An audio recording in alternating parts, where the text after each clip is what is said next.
न मिलेंगी। हज़रत अली बातें बयान करते हैं, फरमाते हैं पहली बात ये याद रखना, बंदे को उम्मीद सिर्फ अपने रब से रखनी चाहिए। जीत जाओगे दोस्तों दुनिया में अगर ये बात आ गई, बच जाओगे, दिल ठंडा रहे, बेकरारियां, बेचैनियां, परेशानियां जान छोड़ जाएंगी। उम्मीद सिर्फ अपने रब से रखो। हजरत मौला अली शेर खुदा रदी अल्लाह ताला अन्हु दूसरी बात बयान करते हैं, फरमाते हैं अपने गुनाहों से डरा करो।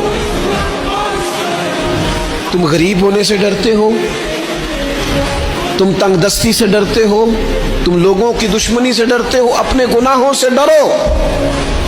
कहीं ऐसा ना हो कि तुम्हारी नाफरमानियां रब की नाराजगी का सबब बन जाए। अपने गुनाहों से डरो। और तीसरा मौला अली शेर खुदा रदी अल्लाह ताला अन्हु फरमाते हैं अगर तुम जाहिल हो ना, तुम्हें पता नहीं, तो इल्म के बारे में सवाल कर